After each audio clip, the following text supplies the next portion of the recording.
Hi, hello, welcome back to season 4 of Doodle Crew. Yay! I'm so excited. And honestly, hey, look at that. Oh, Mayor Squish, you're incredible. It's like you heard my bat signal. But much like the theme for today, we've been on a little bit of a hiatus because scheduling is the greatest foe that you will ever possibly fight in anything. So we are back. We are ready to kick off season 4. I'm so excited to be back. I've missed everybody. How long has it been? It's been a while. It's been a while. Yeah. It's been a long time. I don't know. Yeah. Because then not only did I fall behind on posting all of the amazing art from everybody, and that took me through, I was all set and ready to be like, no, this will be good. I'll kick off new season at the beginning of 2024. And then a whole bunch of stuff changed in my life. And I said, nope. But here we are Yeah. now in the 4th month of the year, making it work. I feel that. Yeah. Yeah. A I lot of think that's stuff the has whole been mood for changing. 2024. Kind of, yeah. Kind of just, boy, I can't believe we're in the 4th month already. I'm not sure what happened to the last 3 months, but yeah. But yeah, before we kick off into anything too specific, I want to introduce the lovely people who are here with me on this first episode and where people can find you across the internet and any fun projects you have going. So, Megan, I'll start with you.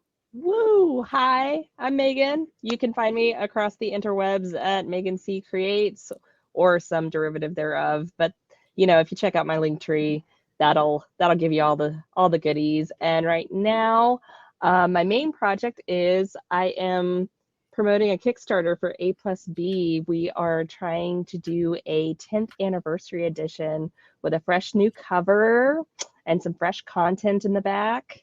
I'm so excited. Yeah. I can't believe it's been 10 years.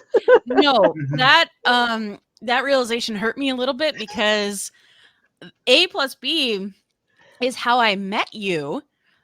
Because we sat next to each other at a local Comic-Con, and yeah, that was when we first became friends and like got to know each other through the Comic-Con scene. So yeah, I was like, no, it couldn't have been 10 years. We haven't been doing that for this long, have we? We have. I'm sorry. Yeah, no, it's pretty good. It's pretty good. But I'm so excited. Yeah. And you've always got fun and amazing stuff over on your Etsy, which is also in the link. So yeah. Yeah, Yay. thank you. Ah, yeah. And Idaho, welcome back. Hey.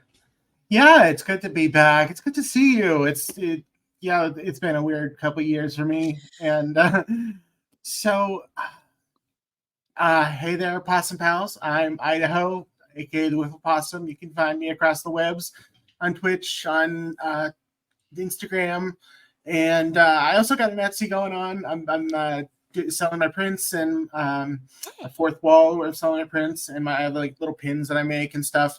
And yeah, actually, Megan, you helped me back then with setting that up with the pins, so I got that going a year or two ago, and selling them slowly. It's like hard to get that business to get off the ground, but I'm working on getting into some artist alleys like that.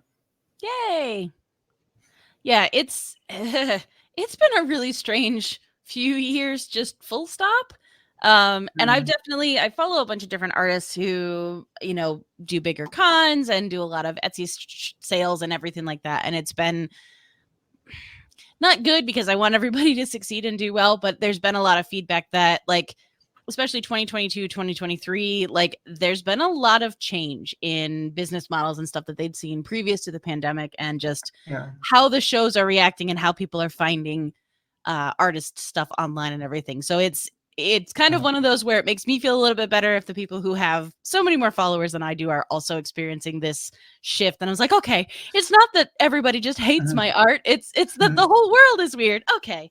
Absolutely. And I have been really cracking down and studying social media and stuff. I had a couple consultations with some experts on the subject, and I'm trying to actually make this business my full-time job because I can't go to a normal job these days with my mental health problems. So I am kind of have a part-time job, and I'm trying to get this to go.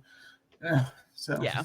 Which, that's the great secret to all of this, I think, artist life and everything. And I was like, oh no, it's my side job and my part-time job, of which I do more hours of work than I do for any full-time job I've ever had. So Yeah.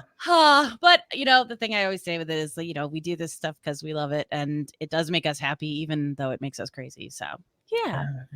Crazy in the best way. Crazy in the best way. Gosh, we are never boring at parties. Never, not once. But yeah, so officially getting into the art. Today our theme, we are doing session 0. So for me, session 0 is always like, it is the first get together of usually D&D groups. I tend to play TTRPGs, so it's kind of getting to know your characters, getting to know how they're going to interact with other people. So we're kind of taking that in. Also, it seemed like just the best way to kind of get us back into Doodle Crew and all of that.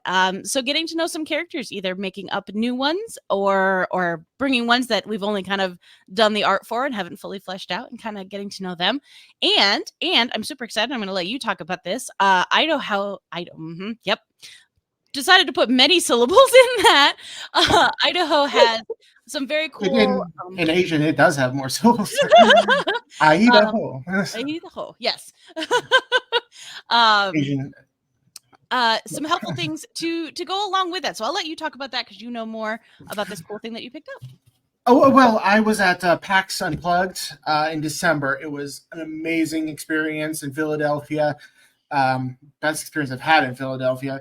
But there was a lot of indie games there, and I tried out this game called Session 0, and it is a really simple card game, but it just facilitates any kind of D&D or Pathfinder. I'm a Pathfinder, Starfinder player myself, for Session 0. So what it does is there's 3 decks we draw from, and the basic idea is we come up with our backstory based on these 3 cards that we pull. You can also play with a D20, because there's like a PDF or this you can get, like the cheaper version, or the cards have like really nice artwork on them. That's why I got them. And yeah, so I can draw for you. If you'd like to join along with me, you can I'll draw for you, or you get a D20 and roll. Because I tried this with my current group, and we started a campaign with this, and it really kicked off. They really enjoyed it and made some interesting characters with it. Oh, that's awesome. Yeah, I will. Hey, you know what? I have a D20 right here.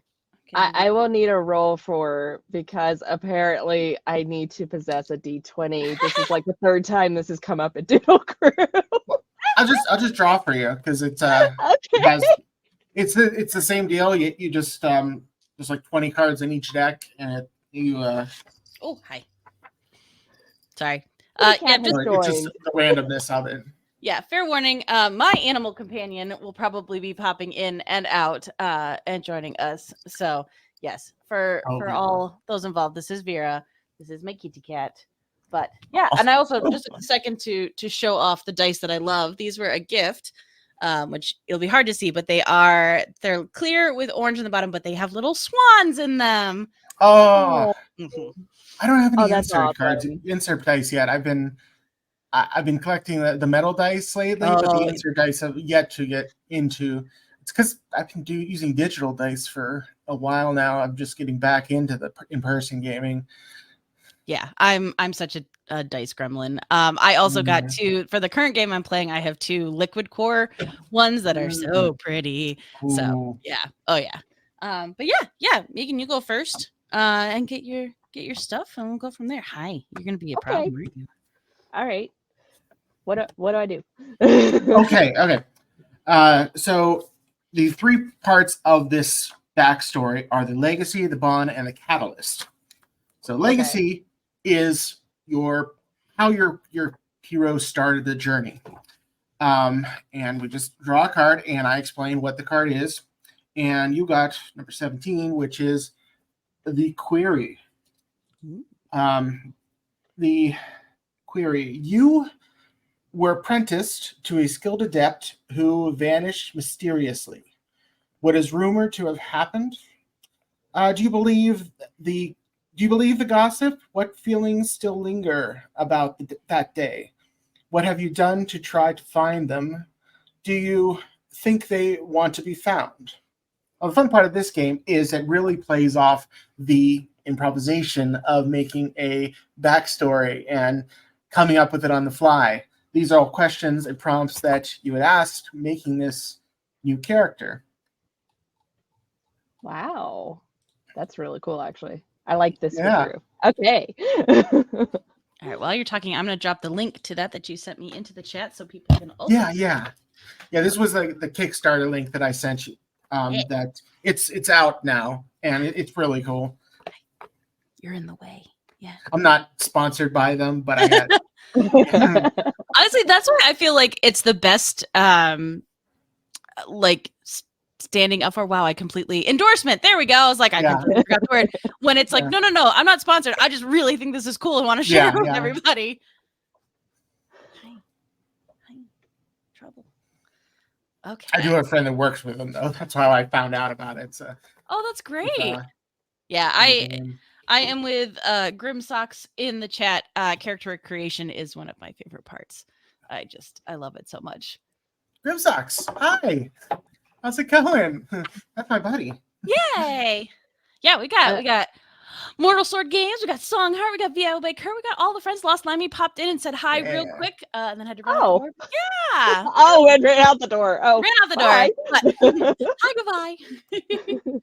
Yeah. Okay. So then there's another card for the same character. Yeah, we're doing 3. Well, we're gonna do like each of us are gonna do the legacy first. So Emily, you can do yours next if you want to roll.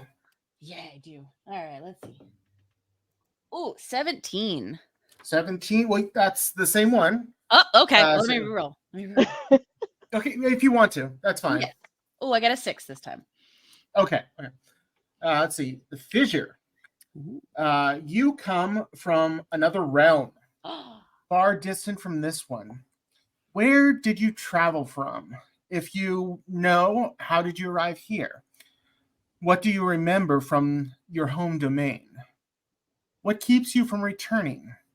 Are you looking for a way back?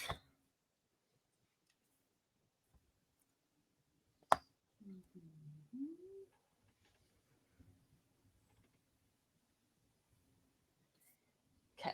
I mentioned this to the crew earlier before we got going, but my lovely kitty cat likes to sit on my sketch pad or near my mouse, and when I go to use it, likes to bite my fingers. So if I suddenly disappear, if I yelp into the mic, I'm so sorry. It's because she has bit me, and I am surprised. Hi. We might have to extricate her. All right. Stream cats are great. They have so much to be jealous about and get in the way of. Yes. All right. Okay. Oh, I'm excited about this. Okay. All right. So then yours for the mine. Okay. For the legacy of mine, I have the protege. Ooh. Protege, that is number 16. You were chosen by a powerful conjurer at an early age to be trained. What kind of life did they pull you from? What is it different? How is it different from the one you have now? What unique skills did they teach you? Did you resent your choice being taken, or is this life more magical? Interesting. All right. So now as we're going around and we got our prompts, let's share what we thought of. Megan, what is from your prompt, what is your character's start to the journey? Well, I guess she is following a lead to find her, what would you call it, a master, her master, the person she apprenticed with. Yeah, right.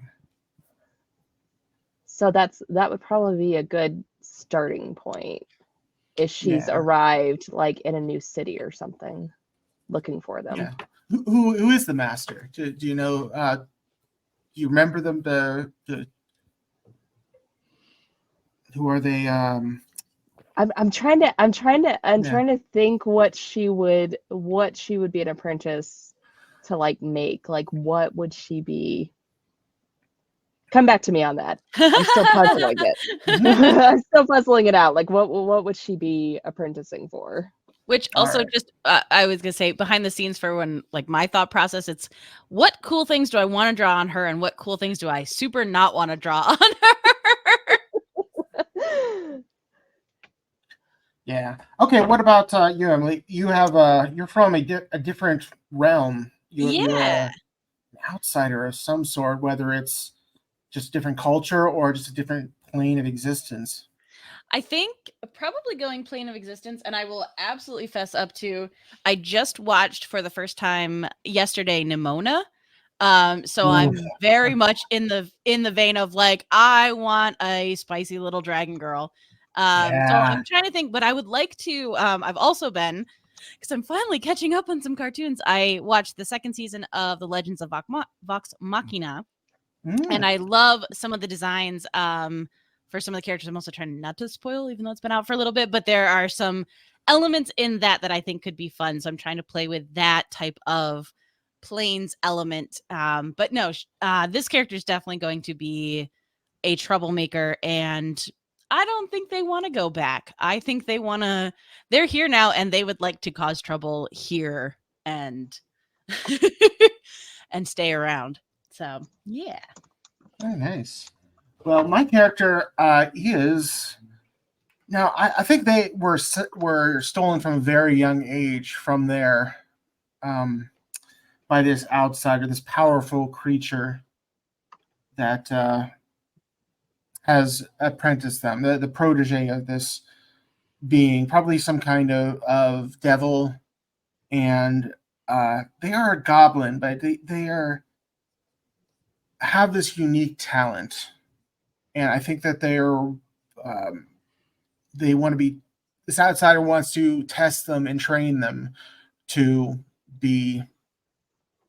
see which one is going to, like he collected a bunch of children and empowered them with his blood. Okay, I'm going to supernatural here. That or Umbrella Academy. Yes, Umbrella Academy. I love it. Yeah. Yellow eyes, goober goblin, nice. Yeah, but I gotta do goblins because that's just my thing. All right.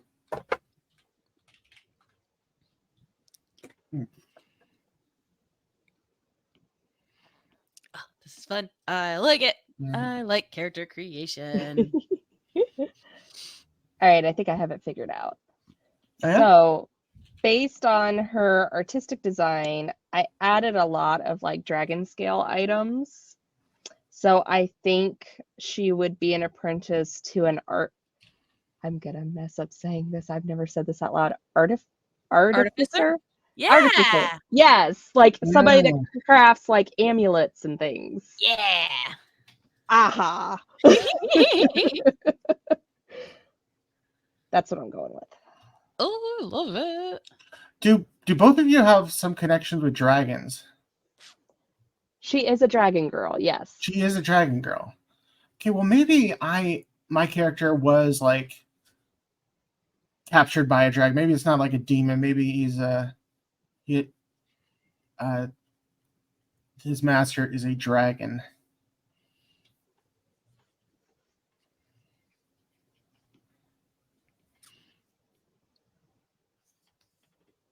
Yeah, I'm trying to match if I want to go full along the lines of just Dragonborn, but I'm really stuck on that. I want her to have wings. So it might be some little bit of flavor text in how she gets all of this, but yeah. No, it's what builds on the whole story. Yeah, the hero's journey.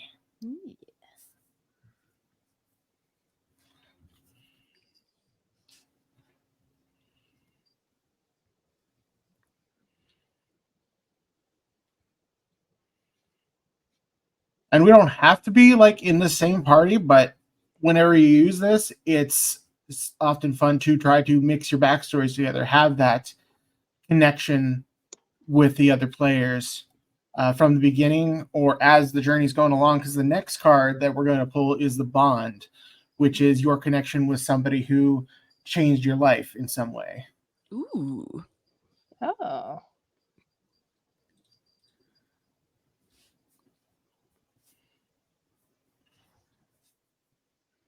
I'm not actually sure what kind of class this guy is.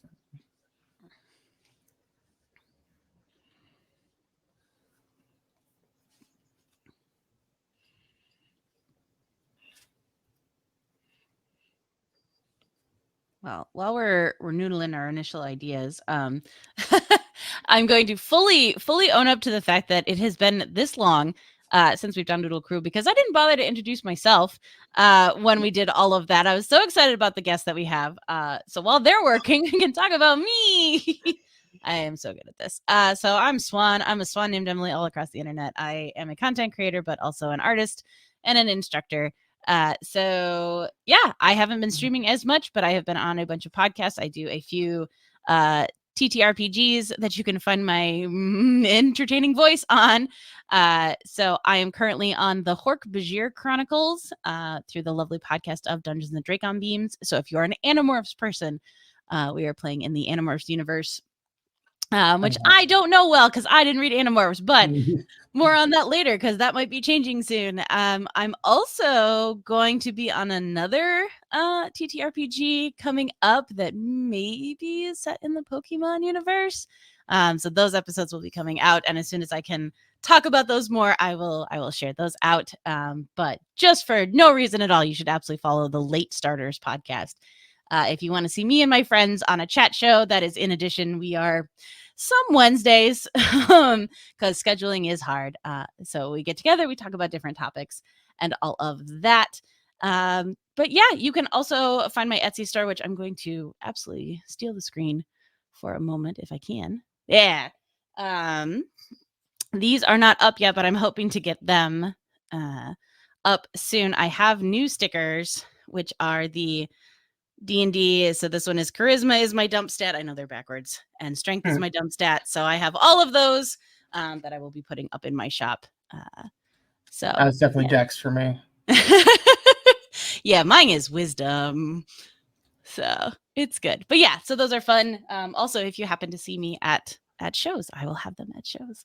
And a gigantic version of the Murder Cat sticker, which I have because I ordered the wrong size and it's now as big as my hand. Oh Yeah. no. Oh, they look great, but I was just like, oops.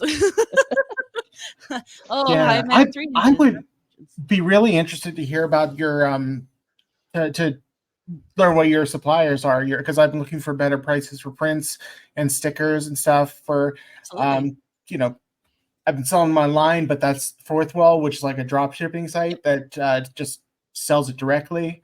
The only thing I sell here is my pins. Yeah, show. Woo, woo, woo. Show and tell. I got my tablet. these guys. Oh, they turned out so cool. My goblins, yeah. It's and it was my first time doing Kickstarter, so it got like half funded, so it didn't. I had to find another way to fund it, but it was a really great experience, and I learned a lot about everything. And sorry, I have stuff. I got into things, but you were talking. No, you're fine. I like it. I'm in the Discord that we have. Luckily, I got to see behind the scenes before those went into production, so it's so exciting to see them now in real life. I really like Fourth Wall. We started using that for a few of the podcasts. As of right now, I mostly just sell through Etsy because I go to Comic-Cons fairly frequently. Most of my stuff needs to be hard goods that I can sell there and also sell online. But for stickers, I really like custom stickers. They let you do really small quantities. They do really nice, high quality die cut vinyl that holds up really well. The colors are really good. I have gotten many different orders from them, and I have been pleased with all of them. They do holographic. They do metallic, different ones. I'm looking at they have sticker sheets, so little 4x6s or 8x10s. So I want to start doing those so I can have kind of themed sheets. But yeah, they are based out of Utah. I will say the only downside to them that I found is there's not an easy way to see where your order is in production, but I usually within a couple of weeks of me ordering them, like as soon as they start to ship out, you get immediate information on that, and it's really good. I not because I ever can't get my act together and had to rush ship something. Last time I paid all of $4 to rush the order from like 8-day ship to 4-day ship. So even the shipping isn't crazy. And over a certain amount, I think it's like over $50, it's free shipping. So no, I really like them. Their upload process is really nice. I think I say this for fellow artists who kind of are good at setting up all of their stuff. It's very plug and play. Because I trust them, I don't ask for virtual proofs anymore because I do my own bleeds and kind of get everything set. So I save a little bit of time that way. But even when I was starting with them and did the proofs, those were really good too. And those got to me very quickly for approval. I know I've had some people use Sticker app, and that's really nice if you are not so confident as a sticker maker yourself. They have a little like, why can't I think of any words today? They have a little app that you can kind of add borders to and do little things on. So if you aren't doing that on your own, that's a nice way. But yeah, custom stickers is the one that I really, really like and use the most. Cool. Also not sponsored. I just like them. How about for prints? Because I know that Fourth Wall has like the poster things with the nice frames, and I got one of them from Fourth Wall that it ended up being like $50 because it was mostly paying for the frame, and then I got one from Amazon which got there faster, but it was still like about $20 to get for a poster size picture, but that doesn't seem like reasonable to sell at like an event. I'm going to defer to Megan on this one because I'm actually in the market to find prints because I have said I don't want to carry prints anymore and I stopped making them, but I have had requests to make some. So, okay. So for prints, depending on what you're going for, like poster size, is going to be large format. I would actually, the 2 places that I recommend for bulk ordering are iprintfromhome.com or Cat Print, which is actually kind of local to us. They're in New York State. If you're just looking at something like print on demand for Etsy, or you're comfortable with the technology side of it, I would either print my own or I would go with Printful. Printful is a print-on-demand site that I actually do a lot of my merch through on Etsy. So things like T-shirts, specialty items like blankets and bags and things that I just don't have sublimation equipment for. And I quality check everything. And so far, I haven't had anything from them that I haven't felt was like unsellable. Like everything's been great quality. Cool. So and they recently CAT Cat Print? Yes. Yep. All one word. Good. Yep. And both Cat Print and I Print From Home have metallic options because I like doing funky things like metallic prints or pearlized. So also can confirm I've seen Megan's prints in person. They're lovely. And holographic prints. I need to do more. Yeah, sparkles. Awesome. It's really awesome that you mentioned the doing like actual plays, Emily. I've been really immersing myself in that whole culture and the actual plays, one shot, the indie stuff, the beyond Critical Role and the stuff that's really popular now, which is great. I mean, but I'm really getting into a couple of the lesser known ones. I'm really into the Atom List, which is a Starfinder podcast that is made from an actual play. And I got to go see them live in Toronto last month. at Breakout Con, which That's was so an amazing cool. experience. And I've been really trying to network a bit with them because I am.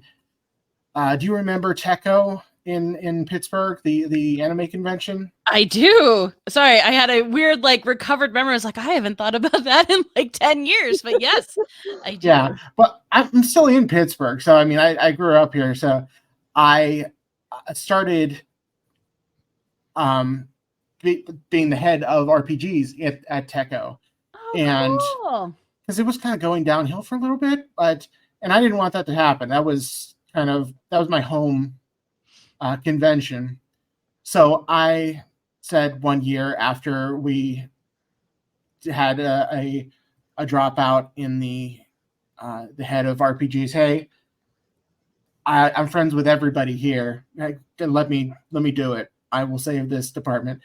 And that was last year. So I mean, I'm not saying I saved it yet, but it was a successful. I will say it was successful. I'm not gonna like overblow it too much. I will No. say it was successful, and I want to make it grow even more. And I was talking to the board and convinced them to get more of the industry involved in this, because I've seen that going from other conventions, even anime conventions and gaming conventions, that there's a lot of people that have a big media presence that is really influencing the industry. And I'd like to get a couple guests to come and perform actual plays at the event, Heck yeah. as a panelist, as running games. Because that was Adamless. I went to see to talk to them a bit, see if they had any interest in coming and having a special event. I talked to Legend of Adventures, which is a D&D actual play. Awesome. They I met them at Anime USA 2 years ago, and I'm getting in talks with them for this year. It's like we want to start like with one or two guests and then build from that as things get a little better. But I really would like to like make more contacts in that regard, because I think that there's a lot that the community has to offer for this kind of for the hobby in general.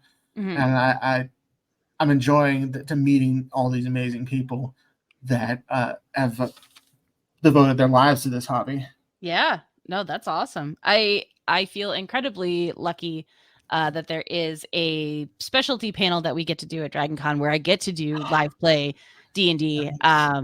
We just had one back in March for International Women's Day, but it's the Guild of Granddaughters, so we do Questmaster. So our whole flavor is we are escaping the pungeon. So every puzzle, every room that you enter is all pun based. So it is solving that. It's very, very fun. If you search on YouTube, you can find Questmaster Guild of Granddaughters. That's us. But we get to do that live play in the digital media track at Dragon Con. And it's so much fun. It's fun with, we spend so much of our time online and make each other laugh, but there's something incredibly special about having that audience interaction. And even if they're calling out stuff or interacting with us and like our characters live figuring out the problems is so much fun. So yeah. I love it. So great, because I've been trying to get into it myself a bit. I have on my channel. I have been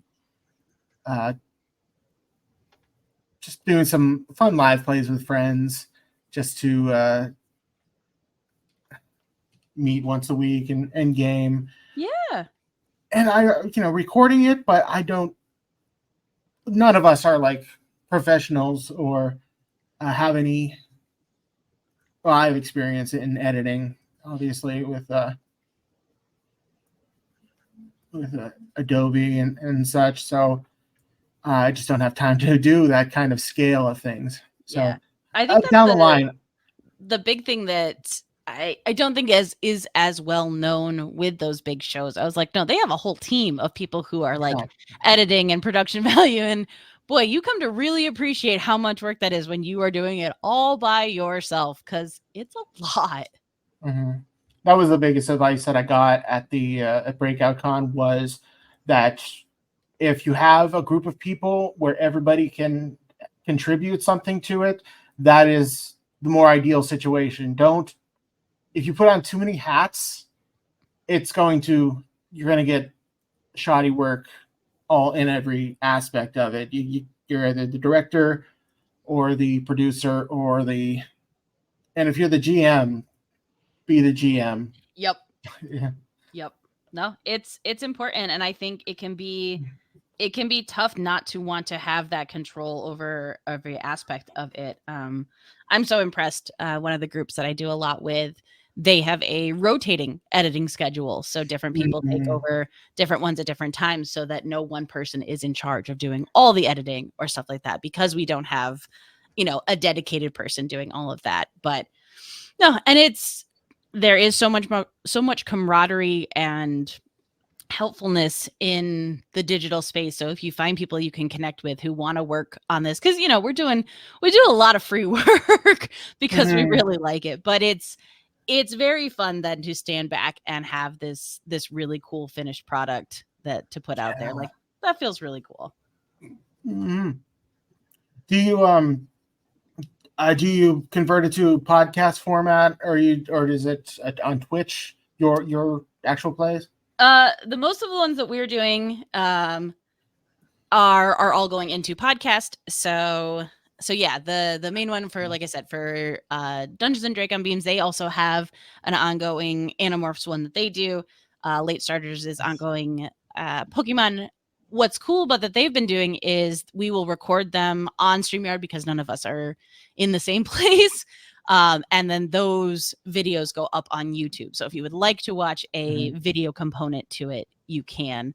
And then all of the one-shot ones that we do are usually broadcast to our own individual channels, as well as the digital media track. So yeah, which is fun sometimes. But then I also remember, like, oh, that's right. Like, when I get really involved in my RP, I was like, oh, you're on camera. You have to remember you're on camera. Don't just like wander off. But yeah. What's the Pokemon one called? It's called Late Starters.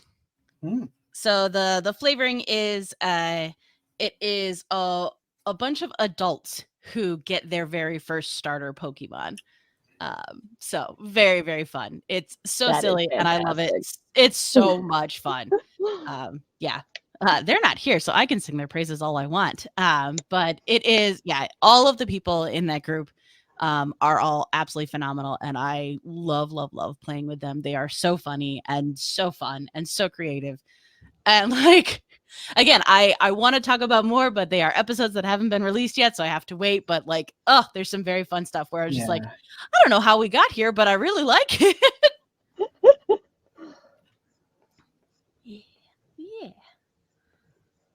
Yeah. If you want to, you know what? I can do this because I have the technology. So the channel, if you are interested, that you want to follow. Oh yeah, thank you, Grimsocks. Save your work.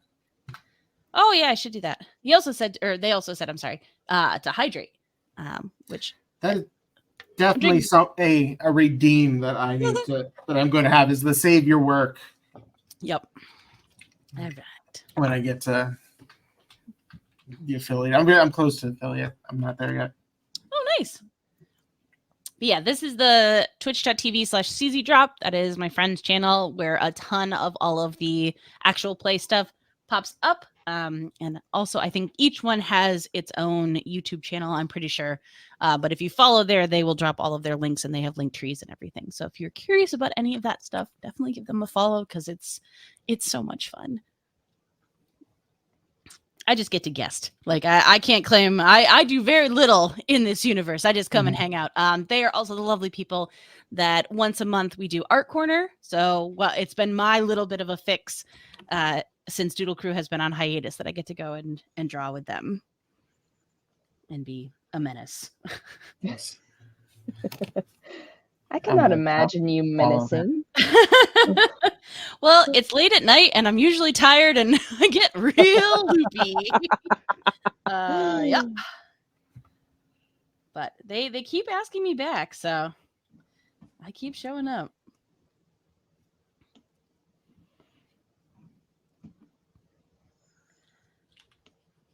Speaking of menace, I'm so enjoying this little menace that I'm making. Although I did really say, like, really, you're gonna draw tiefling horns? That's what you want to do this morning? And I was like, but she needs them.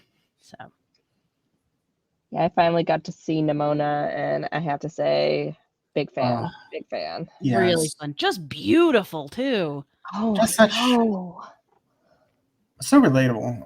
I'm telling you that the symbolism in it. I mean, you get it right away as a queer person. Just oh yeah, I got you. I see where you're coming from, but you're laying down. Yeah. Well, and I was lucky enough. A friend of mine bought me a collection of all the comics in the hardcover book. So I had read through all of that before I watched it, and it's just I was so happy to see that the creator was an executive director on it. So I felt like they had input and control, and it was nice because they're two very different things, but the energy is there in both. And I loved like little bits that they took from the books and how they incorporated that and the changes they made to make it a movie. Like I was so tickled and so pleased. And this is, I'm owning up to it completely because I had so many people tell me like, you have to watch this. You're going to love it. And I was like, yeah, I'll get to it. Like everything. And I was like, oh, nope. Everybody was right. I should have done this. And I had a couple of friends where there's a scene where Nimona makes this kind of crazy eye look where her eyes get a little wall-eyed and they look either way. And they're like, yeah, that reminded us of you. And I was like, you're not wrong. You're not wrong. And I see it. I see it. You're right. But yeah, I got to watch it with an online community. oh, We do like a movie night every once in a while, and we're like, okay, everybody needs to watch this. I'm like, all right, and I hadn't heard of it, so I was very glad that I got introduced to that. yeah, that's awesome. I'm gonna shorten these up for my And it was nominated. I don't think it got the no. What got best animated this year? Was it Boy and the Heron? Yes, it was Boy and the Heron. Ah. Yeah, thank you. Uh-huh. Thank you for asking me one pop culture trivia question that I might actually know the answer to. That is all I watched. That I was like, okay, what's the animated best? That's okay. Yeah, we're done. Yeah, I don't need to watch the whole thing. Yeah. I will get the TikToks about it in the morning.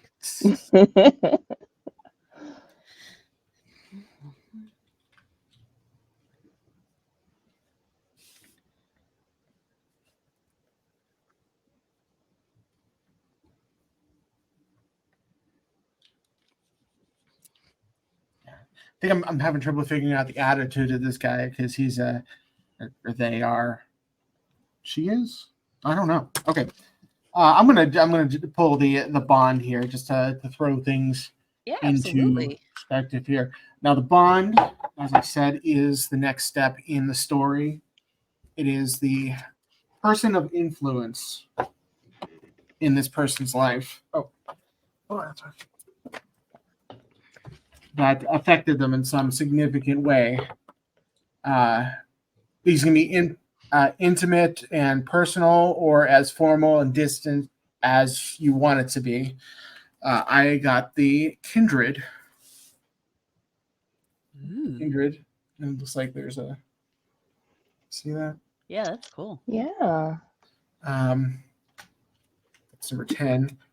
Someone you can always rely on in treacherous times. How did you come to rely on them for these reassurances? What secret do you both share? Is it yours or theirs? Why do you put your faith in them over others? Why is it? What is at stake in if this information gets out? Someone. So my character has a bond with somebody in the amongst the rivals that the dragon has kidnapped to train and decide who is going to be his champion. So I think this goblin kind of got a bond with another person in there. And with goblins, I never do like a super romantic connection with, because I like the asex aspect of goblins. The Goblin and Princess was a story that I read as a child that I cannot find. It was like a children's book, but it was about a princess who always went to the river to play with the goblin, and the goblin was always ashamed of how ugly he was, but how beautiful the princess was. He didn't want her to see him, so he had this magic pall that he would cast over himself to like obscure his face. And one day he like dropped his guard and showed the princess how he looks, and he was just frightened that she would run away. And she's like, "No, we're here to play. I don't care what you look like. You look exactly like a goblin should look, and you're my friend." And every time I think about it, it just makes me cry.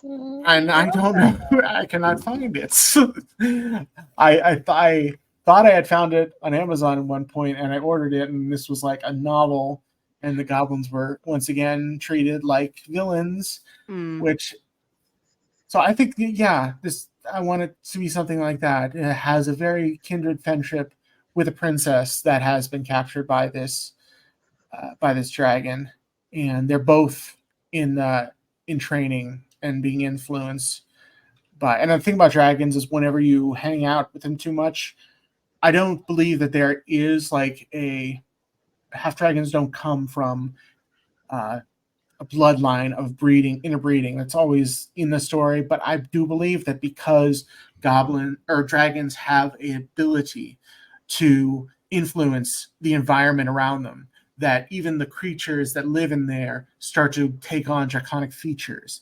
And that's how I believe kobolds came to be, was they were these fae-like creatures who decided, we are going to worship the dragons. And slowly they became more lizard-like throughout the generations, until they became these little scavengy reptile creatures that have the same color scales as it. Yes, all pronouns. Thank you, I just got that. Yeah. I can do, yeah. I wanted to do that, the all pronouns character, because I've been since I came out as non-binary. I just have been really exploring the idea of gender and what it means and what it means to me. Yeah. So a lot of my characters have been non-binary lately. I love there are many aspects of D&D and just RP that I really enjoy, but getting to play, in the life of another character, or another feeling that is still obviously connected to you, but getting to explore that, like, it is incredibly freeing, and yeah, it's nice. Yeah. I like it. Did you want to roll for your bond, Emily? Sure. Let's see what we got. How are we rolling today? Oh, I find it fascinating how the story. 18. Yeah, that's why I love like this is the best version of like cards like this that I've ever seen. So it's so exciting. Yeah. Oh, it's amazing. Okay, so the Vagabond. Hey, that tracks. A fraud at most everything they do. So what is their most common scam that the Vagabond perpetrates? Who do they target and why? Did they always need to take advantage of others? Are they good at their con of choice, or is it all too obvious? How were you roped into their schemes? I feel like this is, once again, like this is she is made in mischief. Like, she wants to cause trouble. So I think I want her to come from the plane of ice, because I have this idea of like these cool like ice, this little, let me get over here, like ice type gem crown thing that she's got near her horn. So I feel like she very much plays the setting up a damsel in distress type scenario, and then gets people to come and save her, and then just absolutely robs them and causes trouble that way. So I think what's fun with her is there's there's very little moral compass up until this point. So what would be fun is to have something, either something go wrong or finally interact with somebody that makes her question all of this. And, you know, I could see her setting up some sort of trap and doing all of her mercenary work and something, and having someone unexpected get hurt, or having somebody interact with her scenario differently that gives her pause. So I want the moment of like, oh wait, it doesn't have to be this way type of thing. Like that's a very fun, tenuous thing. But yeah, she spends a lot of time alone. She's very independent. So yeah, finding a reason for her to need somebody else. Yeah. So does this person like also have that kind of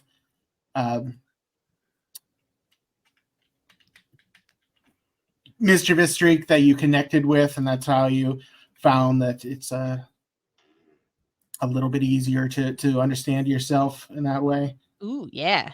Yeah, because I think, I mean, as far as me, I am so much rule follower, and like, please praise me when I do good things. That's how I survive. So, you know, getting to play a character that doesn't have that same moral quandary.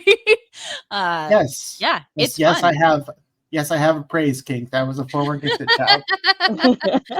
Like, oh yeah. That's a quote I've come to appreciate. Oh yeah. Yeah. No, just it's one of those where I'm always happy for more information and more understanding, even if it's ouchy in the moment, or I'm just like, oh wow, like it took me a long time, and especially with my art journey, to separate, you know, I had always been good at school, and I was good at doing school and getting good grades and all of that. But what does that mean when it comes to art, where it is so much more subjective, and there's no like, yeah, we got graded in college, but actual success in the art world isn't grades. It's getting jobs, or it's getting people to buy your stuff. So that's it's so much more of a fluid concept, and it's very hard to find that same validation if it's not clicks, if it's not monetary sales and stuff like that. So it was a tenuous journey through that part of trying to figure out how do I find personal success in feeling in all of this, because I'm not getting the same praise and the same metric for success that I had for the so many years I was in school. That is so relatable. Yeah. Yeah, absolutely. Man, we're getting heavy here on a Saturday morning. Finding your center in this seesaw of validation. Yeah. Good stuff. But, yeah. But yeah, playing a little like Chaos Gremlin. Yeah, that's fun. That's fun for Swan. Swan likes that. I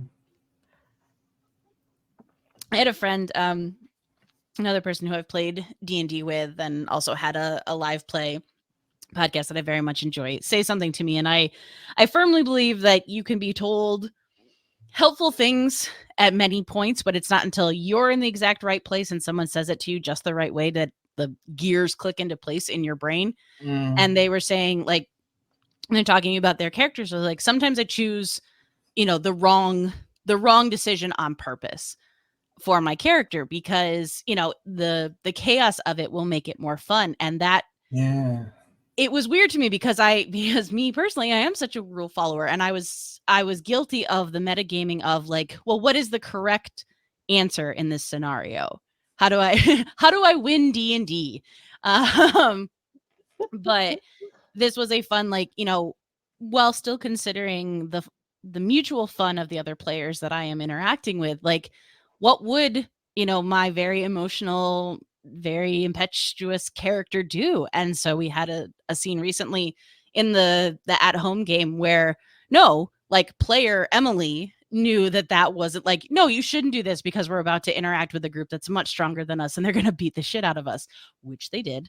But my character, I was like, we spent all this time in this hell place. We've got our asses kicked. Like, no, she's pissed and they're about to take this thing that we just got. And so she reacted in that way and it caused chaos. And so it was such a fun thing of like, no, I chose the chaotic thing, not because I was trying to get my party killed, but it's like, no, it's what she would have done. And that was a very fun a very fun way. And I think previous to that point, Yeah. I'd always, been around people who was like, no, it's what my character would do. And it was to the detriment of the other players. Whereas this was more of a like, no, it's what my character would do. But now we all have to kind of have fun solving what problem I've made. That is such a nuanced like subject. What would my character do? Because there's so many schools of thought that go along with, but what you want to win or something, but what about the good story? Yep. The yes and of the interaction that brings this choice and the consequences that happen. Like natural one can be best thing in a game that can happen to a story just because it sometimes brings the right consequences to the party. Yep. But natural one will make me problem solve like no other point in my life. Yeah, it's like, no, I gotta. Okay. All right, friends. I think I'm ready for my Bond person. Yeah. All right. Okay. Let's see. We got. Oh well, we're continuing with the with your mentor here. Looks like you get the instructor. What?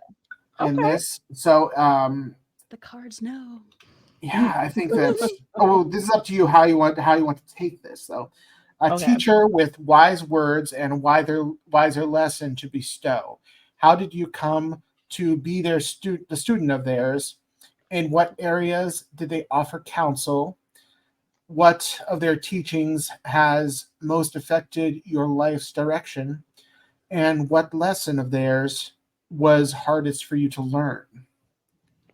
And that could be the teacher you're looking for, or perhaps a new teacher that you met along the way. Okay.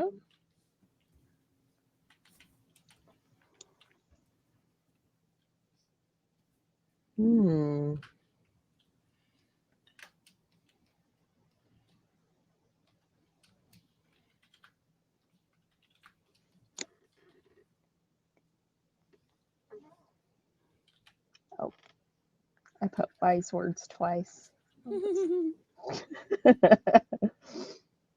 It's a sensei. Mm-hmm.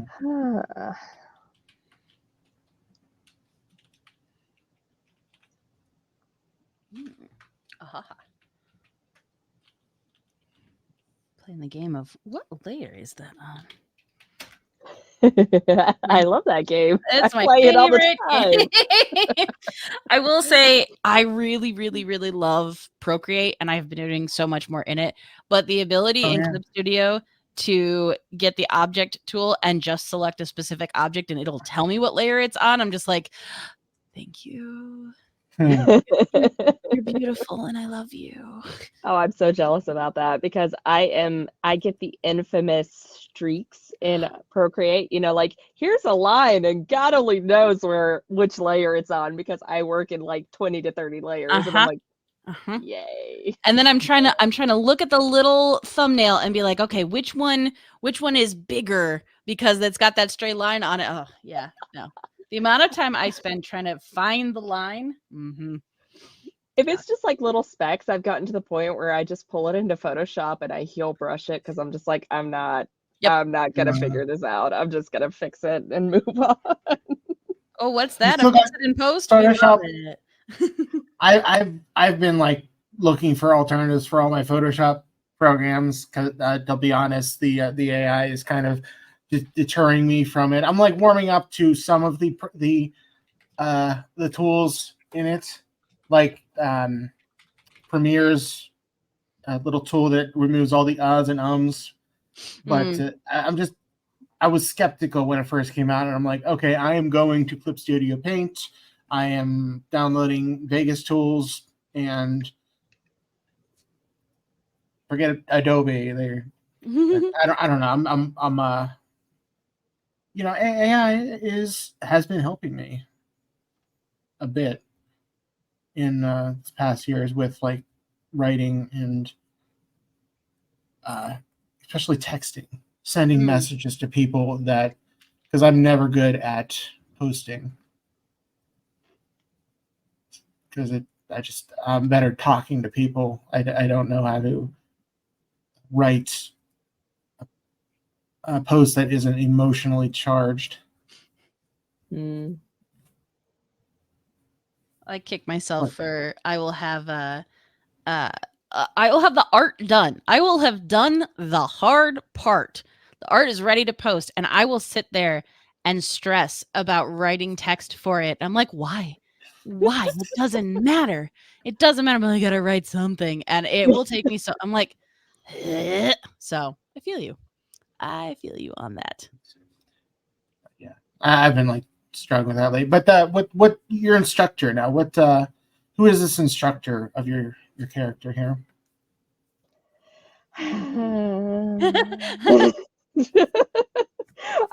I'm switching back and forth between the idea of having it be the same master artificer, or like another teacher maybe from earlier, or possibly a character she runs into after her master goes missing, that kind of prepares her for the not so comfortable life that I imagine she falls from at some point.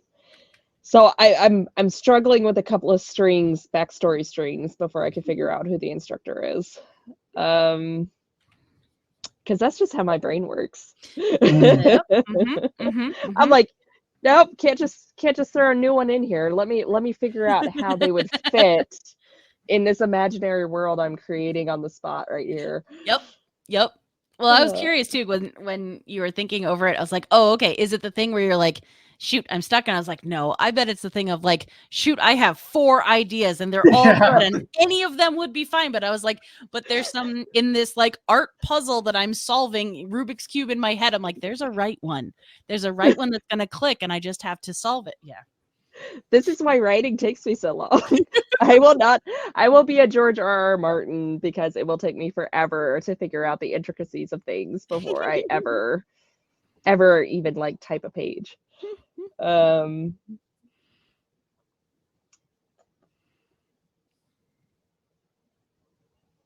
guy's getting a little more labyrinth goblin than I expected. It's cute though. I like the cheeks. I was just gonna say I like the little. Yeah, the little. The cheeks.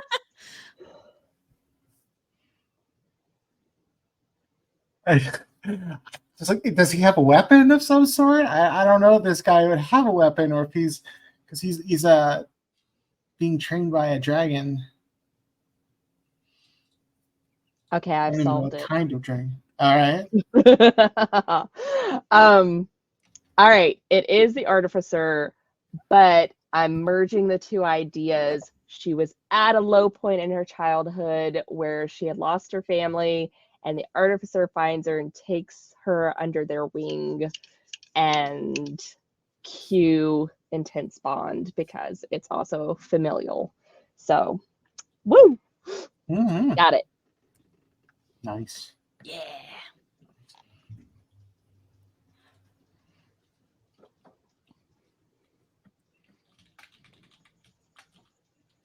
But yeah, Clip Studio Paint. I've just really grown to liking this program a lot. Yeah, I really like Clip Studio. I don't know. There's something like it just fits better into my how I sketch, how I draw, how I illustrate than Photoshop ever did. And that's so exciting. And because, like I said, so I also work on iPad in Procreate, I can export out of Clip Studio into a Photoshop file, which I can then import into Procreate with all of my layers. And so like, oh my gosh, the compatibility, I love it so much. So I have this like when I've been working on stuff, and because I do travel a fair amount and do jobs offsite and everything, I can take the piece that I was working on and bring it with me, or even better, I can export out of Procreate little ideas that I have, bring them in, and then work on them on my actual tablet, and that's so nice. It's just that was another reason why I chose to go to Clip Studio, because my Galaxy tablet, when I got it, was like, okay, is there any tablets that have Photoshop on it that I can do like remotely? And like, no, but we have, there is some tablets that can do Clip Studio Paint. So that is what my main reason for buying that. Hi, Struggles. Sorry. Oh, you're fine. Hi. Speaking of amazing D&D players, right there, Kruggles is an incredible D&D player. No, I have found that I just downloaded Clip Studio, not even kidding, like a month ago, and I haven't really had time to get into it. But just hearing everybody say it's so great, I'm like, but I really like my Procreate. So I'll tell you, as someone who's now working most in both of those, there are a surprising number of similarities. That was harder to say. Similes, a whole bunch of similes. I'm not ever the writer on a book, if that wasn't already intimately clear. But like, it feels very much to me like Clip Studio is the if Photoshop and Procreate had a baby, because it's got, the depth on a lot of stuff, but it also has what I like about Procreate is that so much of it is stripped away.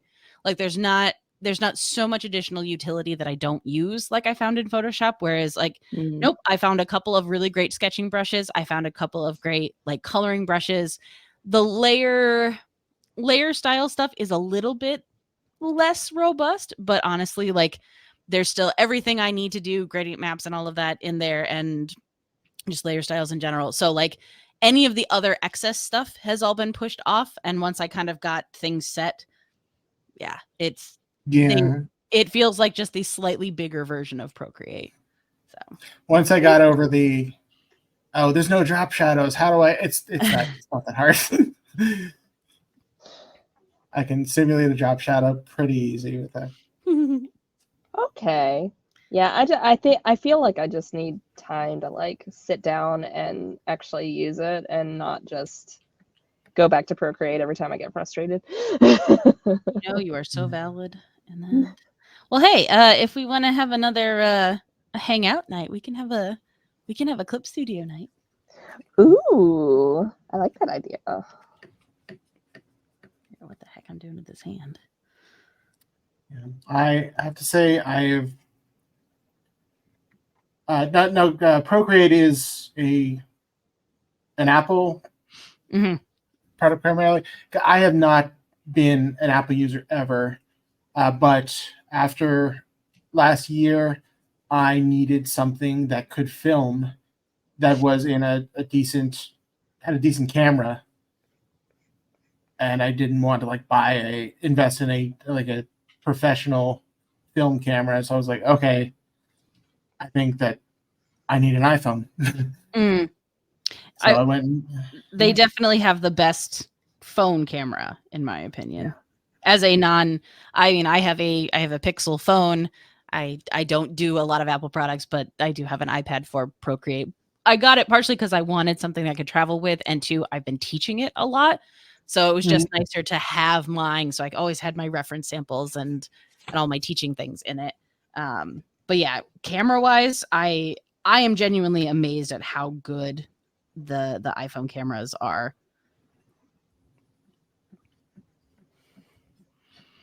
I did a little bit of video filming of a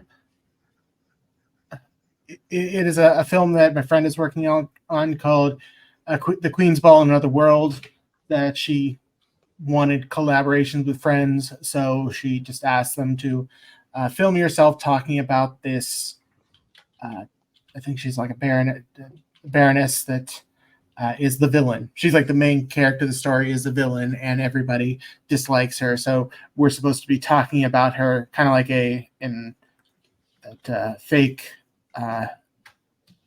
fake reality show kind of thing.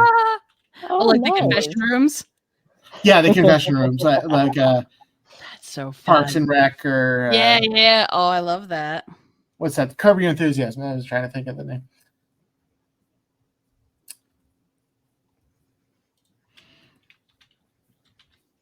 So I did a little.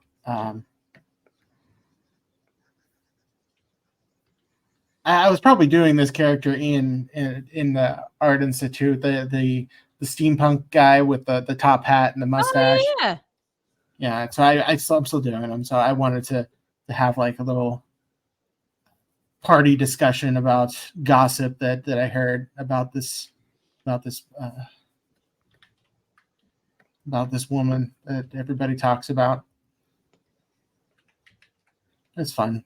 That is fun. She's still working on it too, and it's like she's really hyping it up because she's gotten like more people involved, and she was waiting for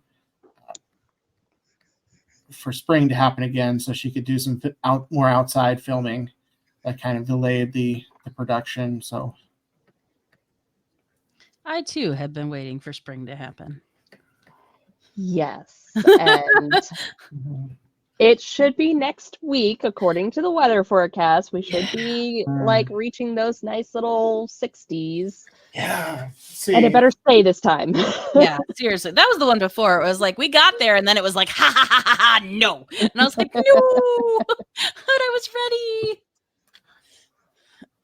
Oh, hey, good job, Grim, I can't talk. Good Lord. Grim Socks. I am going to stretch because I have not yet. Yeah. That is good. I think that's also one of all of my channel point rewards are like, drink water, stretch, save your work. Because I'm a giant baby and don't take care of myself. Yeah. Feel that. Oh, but I was just talking about my friend. I should shout her out, Kaza Marie, who is Amazing Bean, who does she was the LARP girl, does immersive experiences kind of thing on YouTube. Oh, cool. But she's been really rising in the Twitch scene as a content creator. She likes to work on her new movies and play video games and such. She did a little HelloFresh yeah. Very, very cool.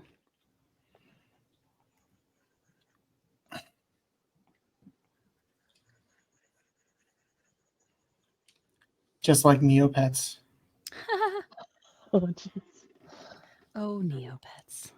Oh, Neo. Yeah, what is spring? Oh, you guys are in New York. I guess something big happened in New York City yesterday with that earthquake. Yeah, which is, I don't know. weird. I didn't feel it where we are. Right. But yeah, it was crazy because I woke up to a message where someone's like, "Did you just feel the earthquake?" And I was like, "Wait, what?"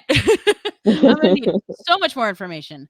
Also, Grimsock, yes, I am actually absolutely a Tamagotchi, of which I would love for someone else to take over feeding and watering me. But yeah, thankfully, from the people I saw that I know in New York City and surrounding areas, it doesn't look like anything too crazy damage wise. But yeah, we are lucky enough, I think, on the East Coast in this that it's not a thing that we deal with a whole bunch. Kind of like tornadoes, not a thing that I have to deal with a whole bunch. So it's always a little bit startling when it happens because we are not prepped for that. Yeah, this past week, Pittsburgh has been going between rain, hail, snow, and it's underwater right now. Like yeah, you the can't get crazy. You can't get down 379 or the Parkway, and I mean it's almost to like the edge of the PNC Park. The point is obviously you can't see the point, but it's just been getting really bad. No, I have a bunch of other friends who are still also in Pittsburgh and sending me photos, and I was like, oh, it's crazy. Mm-hmm. All right, I can't draw this mouth right now. What's happening? I'm very doing this stream of consciousness. I have no plan. So I'm like, why does he look like? I don't know. Well, and it's definitely like it is a very fun part of character creation for me where I have these personality traits that you gave me and everything, and kind of fitting that, and then it's like, oh, I want to do this cool thing. Well, how does that work? And then with the character and this, and how does the image that I have kind of inform the design, and then working back and forth with that, and it's so fun. It's because I started this, I'm like, oh yeah, it's gonna be like a little bit of a maniac demon kind of creature, and then when I get around the bond, I'm like, no, they're actually kind of sweet, and not sure about what they're doing with their if they're really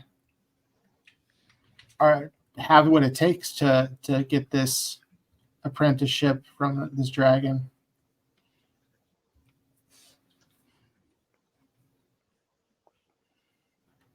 I'm really into this movement that goblins have tails in D&D. I've been seeing it pop up, and as a Pathfinder player, there are goblins there are monkey goblins. Ooh, fun. In Pathfinder, but this is like almost a furry tail kind of deal that I've been seeing in the D&D community.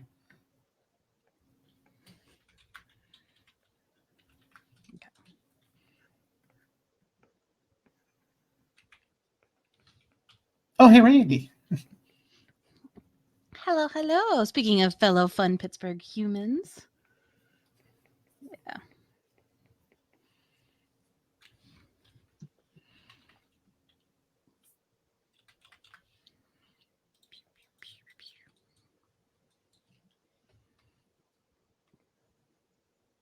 I really said, let's draw a whole bunch of different fun perspectives first thing in the morning.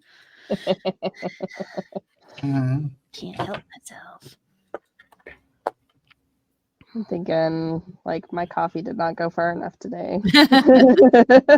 Yeah, well, I was bad. I stayed up far too late last night doing some work, and because I got into a groove, and then I was like, I have to get up tomorrow morning. Yeah, I kept like waking up, and oh wait, I got an idea. I need to write this down. I'm doing writing a LARP this month on April 20th. It is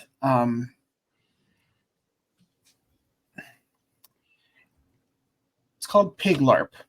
Okay. And the idea is that Pittsburgh Squealers is a pig rescue in Pittsburgh, and they are running a LARP for pigs. And the humans are going to come, and they are going to be the NPCs and facilitators for the LARP for these pigs. So it's kind of a parody of a LARP, because the players are not the players. They are the ones that are telling the story for the pigs, who have paid a lot and memorized a lot of rules in this LARP system to get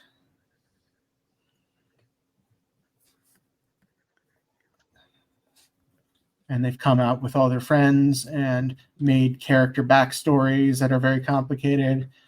And now they just want to have a good time with everybody. And it's all for the charity. The Pig Rescue is an organization that my friend started that rescues pigs that are either have to be unhomed because of a bad situation, or their owners thought, oh, it's not going to get very big, and now I have because they said, oh, it's a mini pig, and they have a 400-pound farm pig in their apartment.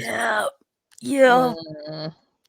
And other horror stories, or a couple of times it's like these pigs have fallen off of a slaughter bus that is on the highway, and they survived, and they're picked up by somebody and taken to that kind of sort of thing. It's a really great place, and she is Blue is a really awesome pig mommy.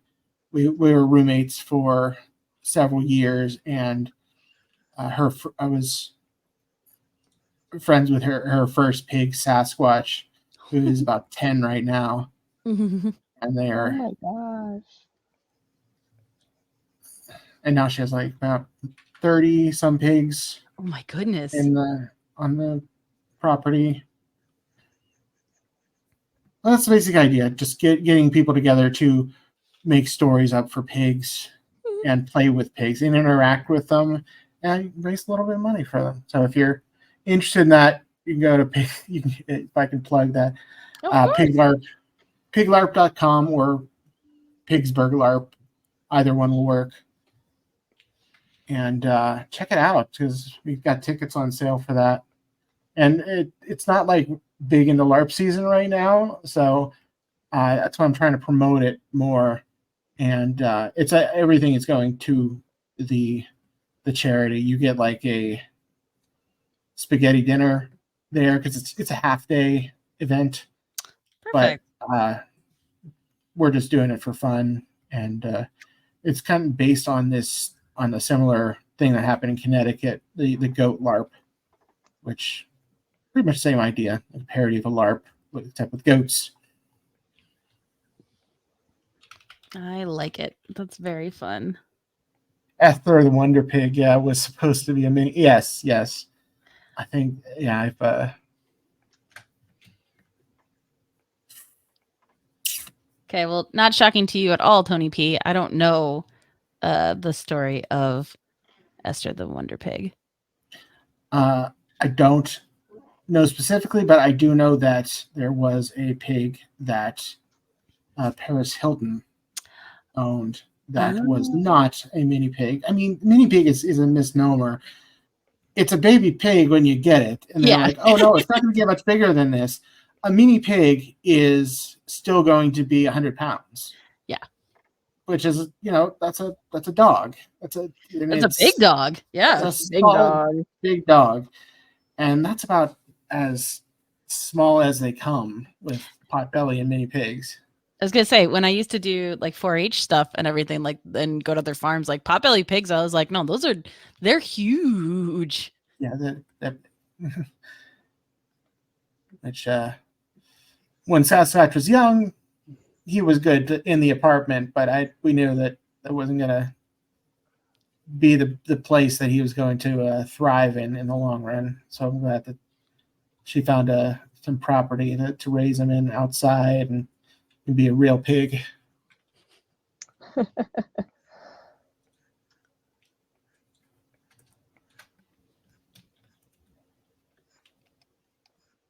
Oh my goodness. So Future X Skeleton says, my sister bought a mini pig once when I was in high school. It was a full-size Potbelly pig. When Pumbaa turned 200 pounds, we had to move on. Oh my goodness. Oh no. Also, thank you, Pop Myth.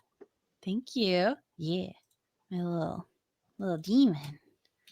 A little troublemaker. Oh, good. Oh, that's nice.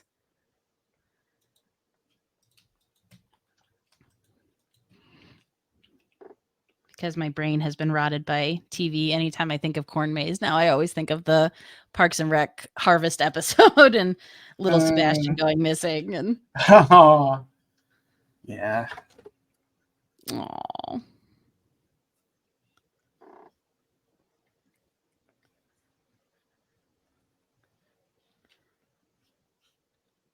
Well, let's see though. What we can probably get to the last part. Draw the last card now. Oh, yeah. Why don't you start us off, Emily? Sure. All right, let's see. Let me roll. I got a 2. All right. The last part is the catalyst fragments. Now you can choose whether this catalyst, this thing that caused your hero to go off on their epic journey, is either a destructive fragment or a constructive fragment, like positive or negative. Basically, I can explain based on this. So you either can choose a storm falls or a resource uncovered. And I'll explain both. A storm falls. It catches the region off guard and wreaks havoc. What kind of forces were at work here? the flood in Pittsburgh, the earthquake in New York. What was salvaged and what was destroyed? In the aftermath, how do people move forward? And who is most affected by this devastation? And the constructive, conversely, is a resource uncovered. It brings great prosperity to those who find it. What is the nature of it? What bounty does it bring? How is its power harnessed? How does it change those who possess it? What cost or risk could what cost or risk come hand in hand with such rewards? Ooh. Ooh. I had the the Megan thing where like I had two ideas immediately going complete opposite directions. All right, let me noodle, and yeah, okay, all right, yeah, I'm gonna noodle on that. All right. I'll go next for this the catalyst. Mix it up the order. Okay, a foe revealed or an alliance forged. Like the helm of this foe in the background, or possibly alliance that my character is meeting. Oh, do I have sword? Looks like I have 3 weapons of some sort. So that's number 9. A foe revealed, one unknown and unexpected. Who are they in these lands? What made them show their hand? What makes them an adversary? Why act now? What do they hope for most by burning their cover? Oh, okay. It's because the foe is revealed. Okay. What are they willing to do to succeed in their aims now that their secrets have been revealed? Or an alliance forged. In the midst of conflict, cooler heads can prevail. What dangers are so great that other quarrels can be set aside in favor of self-preservation? What do both sides give up by aligning interests? What do they each risk? How more likely is success in face of banding together? Will such camaraderie prevail?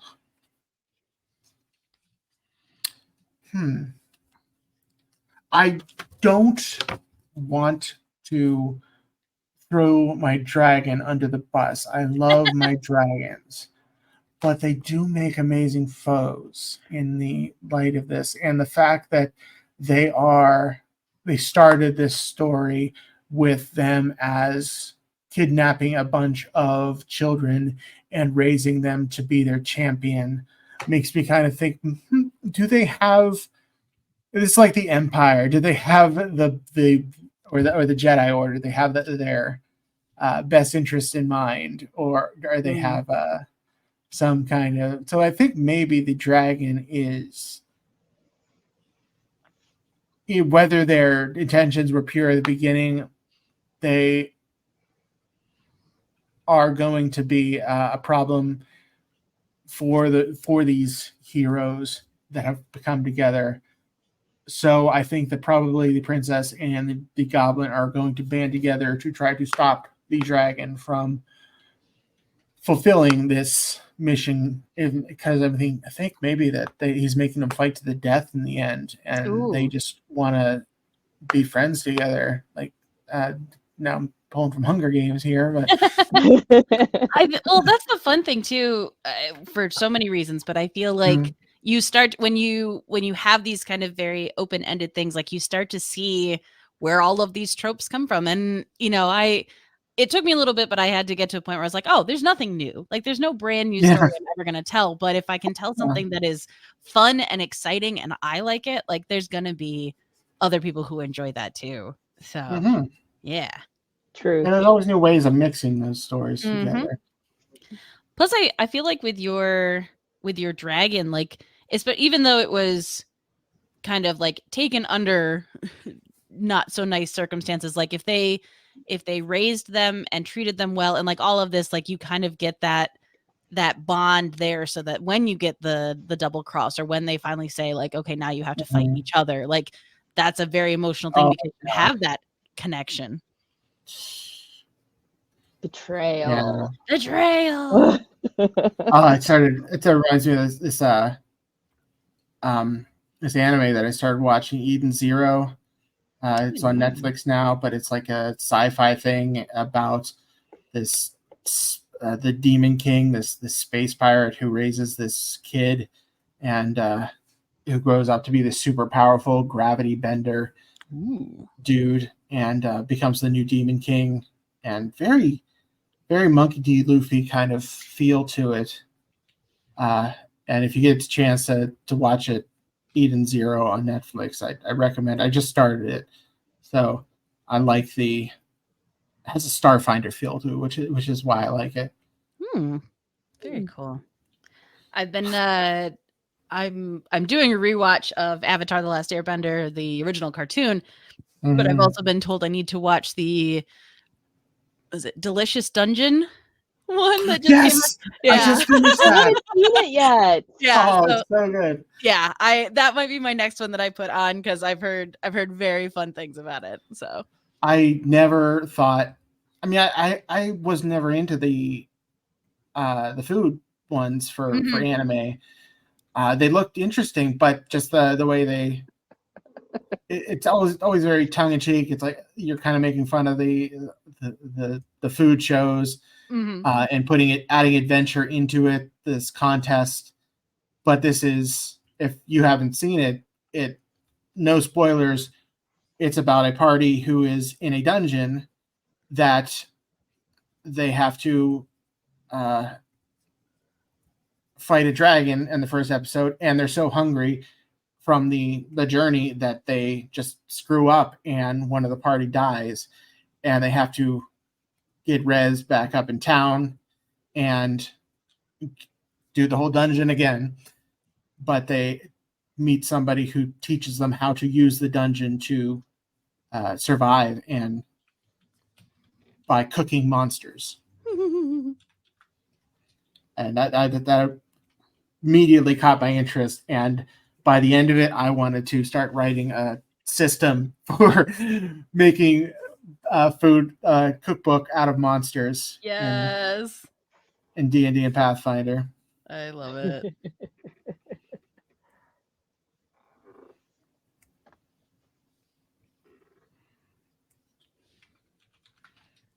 I don't even have a name for my little dude yet. Oh yeah, No. we're not. We haven't gotten there yet. I'm still moving, but so I'll tell you the two things I'm torn on is like there's part of me that's like, oh man, because she comes from the ice realm, like what if she interacted with, she was getting ready to pull a scam on a village that she just come across, and had a volcano happen or something like that. So I was trying to think of something where it was such a powerful elemental force that she wouldn't be able to use her ice stuff to stop it. And so not only did it, it kind of wrecked her plans, but it also like it was one of the first times where she didn't feel like she had control of stuff. And like we'll say, maybe even these people that she was planning on scamming, maybe people got hurt that she tried to save, or like something like that. Like something happened. So it was the first time where there were actual consequences. I think like that's the one I'm leaning towards, because I kind of like that. So yeah. I'm just gonna keep redrawing these faces until I figure it out, because it's there. I've almost got it. Thank you, Grimsocks MVP chat reminding me to save my work.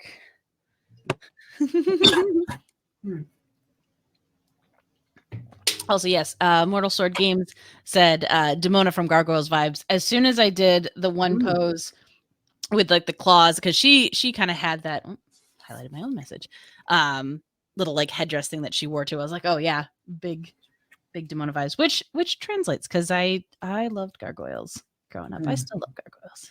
I finally got to watch the first season of Gargoyles last year on Disney Channel. Nice. I It's was funny, very satisfied.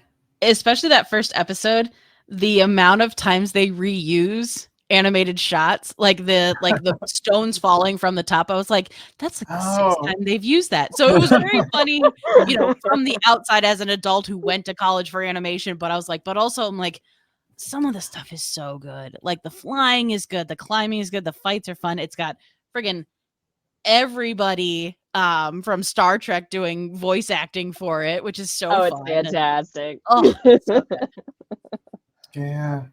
Yeah. No, I own the first season. I definitely have never finished it because it went off in an interesting direction that I didn't fully follow, but that first season is just so good. Yeah, I understand there's some Titania and Oberon characters that show up in later seasons. Yep. Okay. So like I love me some Midsummer Night's Dream. So that was interesting, but I never ended up getting that far in the story. But let's see. Hey, let's see what you got here. Ooh, this is some nice artwork. And this looks kind of like a dragon in the background here. Big serpentine. Sorry. A conspiracy foiled or an experiment succeeds. Ooh. An experiment for your artificer. That sounds... Oh. Do I have to choose or do I get the descriptions? I'll get the descriptions. And then I can choose. Okay. So, conspiracy foiled. The best laid plans never account for every factor. Who was behind these schemes and what was their aim? Who was the focus of their plot and what did they hope to achieve? How were their machinations interrupted and who is to blame for doing so? What consequences follow in the wake of such utter failure?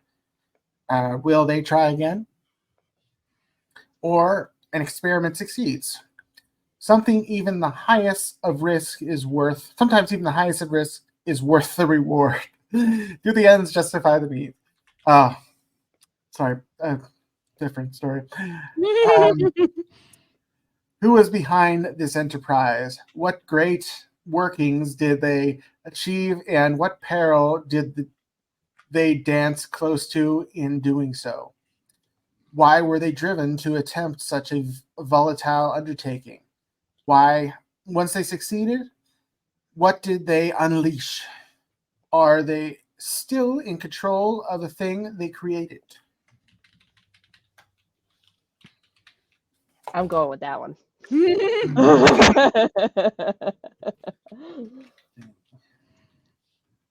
Because that would rope beautifully into instructor goes missing under mysterious circumstances, and now we have to figure out what the heck has happened.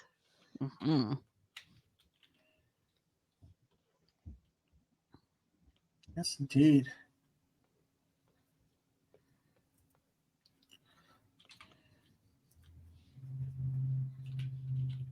I would like to ask though, have either of you played Pathfinder? Either first or second edition? I have not. I have almost specifically only played in D&D, or I'd say the Pokemon game has its own rule book, but it's very similar. And I think everything's always been very much that and not specifically Pathfinder or reskin of Pathfinder. So I know of it only because of our mutual friend Jesse. That is my I understand that he's into Pathfinder a lot. Last time I saw him anyway at Gen Con.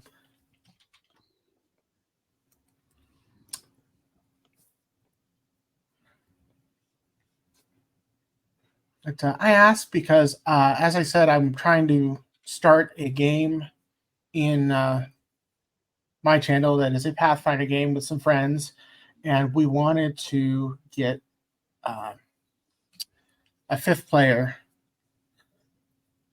thrown into the mix. So I've been asking around to see if anybody mostly who streams, because people that are comfortable behind a camera and on a channel, and I'm hoping to edit this. And the fact that you also mentioned that you're into this whole actual play scene yourself, that I'm trying to branch out to, it would be great to collaborate with you.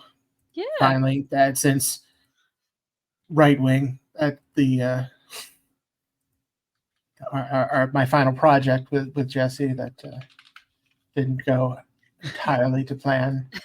I mean, still was a very good opportunity to work with you. I think that was yeah. you I was gonna contributed say, the most to that project. I don't think there was any part of my college experience that completely went to plan, but that's okay. That's true. Yeah. That is okay. Yeah. God, that's funny. But That's been a long time. Yeah, well, I'll say definitely. Also, please feel free to post in the community Discord, because there's a bunch of other TTRPG players in there, who are mostly also content creators, or at least fairly familiar with streaming and stuff. yeah.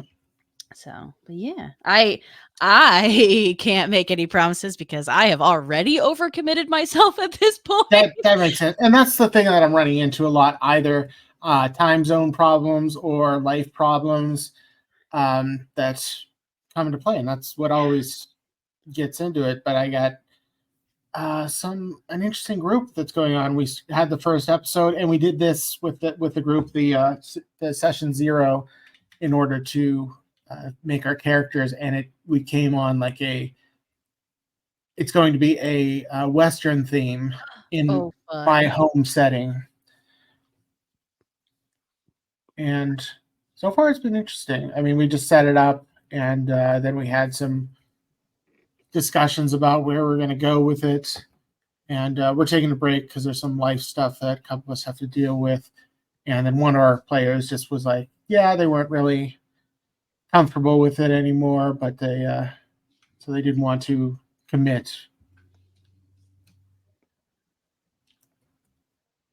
No, I get that. I feel like the biggest bad guy in any campaign is always scheduling. That is the big bad guy for all of us.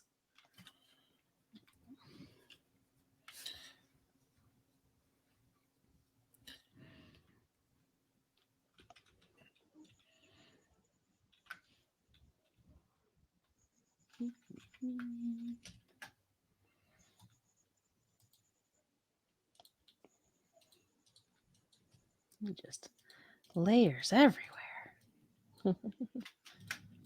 But did you label them? Not a single one. Absolutely not. No. I will admit, yes, Grimsock's made an very valid point earlier on about labeling layers. Man, I cannot talk anymore. And I'll say, for my sketching and like ideating phases, I rarely do, just because I work so sketchy and so messy, that I tend to like sketch and then half opacity the layer and then ink over it, draw over it with harder lines, and then change stuff and go back over it. So it's not until I've got fairly set line art that I like, and then I will label my line art layer, my color layer, my shadow layer, my highlight layer, and that's about as much labeling as I ever do. Genuinely to my own detriment. I say this as someone like, no. I know I'm not doing things that would help me, but I can't change. So this is who I am. All right. So I kind of like this more, like a little bit more cartoony face here, but I'm thinking maybe like if she casts certain spells, maybe she gets a little bit more like dragony or something, and a little bit more intense. So thank you, Tony.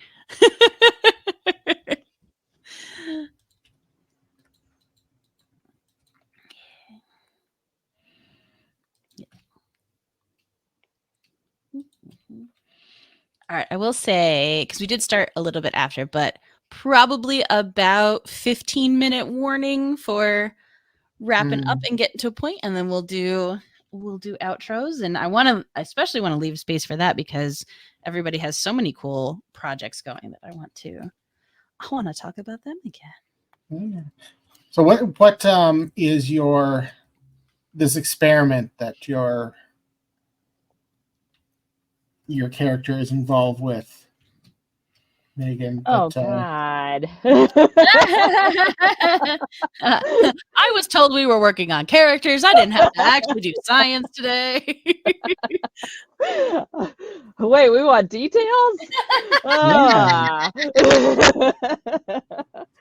All right. So I'm thinking, obviously, Drew has strong dragon traits. But I'm thinking maybe those traits are like accelerated after an amulet creation that she helps her instructor with, and then they disappear shortly thereafter in a way that seems unrelated but leaves her questioning if it has to do with the amulet. Yeah. I like that. I'm glad that made sense, because it made sense in my head, and as I'm saying it, I'm like, they're probably like, what? Yeah. Oh no, can't relate to that. I was like, it was so clear in my brain, and then it just didn't fall out of my face the same way. It just fell out of my face wrong. Sorry. Yep.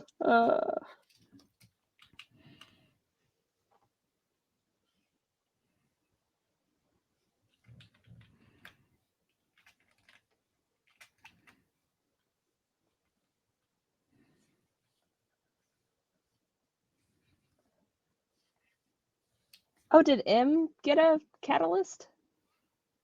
I did. Mine was the I guess I picked the environmental part of the volcano erupting and Oh, okay. Yeah, so I think that works for either that's the initial, like the inciting incident that gets her to kind of start to reevaluate some stuff, but that needs something that's out of her control, where she has been so in control of everything else up until that point. I like that. It matches where you were going. That is awesome. Yeah. No, honestly, these are the fun things, and I'm pretty sure it would have worked with anything, but like how the different ones like line up to tell this very fun story. I'm like, oh, it's so cool. It's so fun. Now this has definitely been intriguing, how we all started out and we're like, we generally have an idea, and then the prompts were just like, here's your story. And I was like, Yeah. oh, that works perfectly. Yeah. Completely random, but somehow still works perfectly. Mm-hmm. Or if you have no idea, suddenly it's inspired to make this little guy. Yep. He's just a little guy. He's just a little guy. He's a goblin. Just a little guy. Well, and I feel like too, as we're talking about it, like to be the most tropey of tropies, like I feel like there's some like larger city proper in this world that they're all living in, and like there is each a motivation like pushing them towards this place. So if we were to be a party together, Yeah. like it feels very logical that we've got all of these things. Like if you were looking for protection or something like that, or if you were looking for someone to help you investigate, like you have those kind of ties to, I would be willing to, maybe interact with somebody who wasn't my normal comrades and, kind of do that. So it's like, even with all of that and the very disparate elements to it, I feel like they all kind of still, we would work together. Yeah. I don't think that this fellow's princess is the kind that would warrant saving from the dragon, but she might have hired the party to help her out with the situation. This dragon who is in a volcano that has gone off. Yeah. Oh. Which I feel like if this character's whole thing is, she constantly plays the damsel in distress, she'd be like, no, I got this. I got you. That's so fun.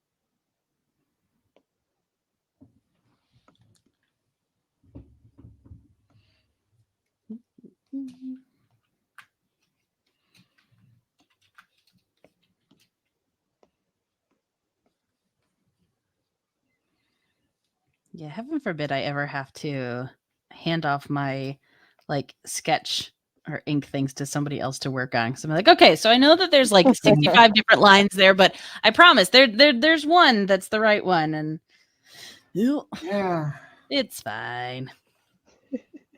I'm finding that aspect of my new job really intriguing. That finally being in a animation studio and having people working under me that I'm like, here, I want you to draw this, and they have to bring it back, and I have to fix what they did, and okay, no, do it like this now, and go the directors. Okay, this is what we got so far in the designs. That's so cool. It's been a really amazing experience to finally have a job in, even if it's a total internship in a studio that is that's still up and coming. It really, I'm finally learning what it is to be an animator, where we did not do that in the arts. Not so much. No. I'd say there were some fairly important elements that were left out of the teaching packet for us in college. But that is so exciting. I'm so happy to hear that. It is well deserved, because I feel like you have been working towards this so consistently for so long, and it's so nice to hear.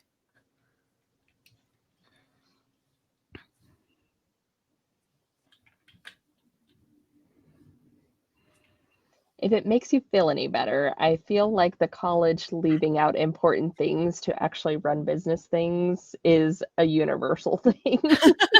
It kind of does. It really does. It's so funny. I was talking about this again recently because it shockingly comes up more than I feel like it should. I was very happy with the teachers that we had on the education side. The art side of it was so good, and it was just the business side and the I say admissions, but all of the student service side that was just hot garbage.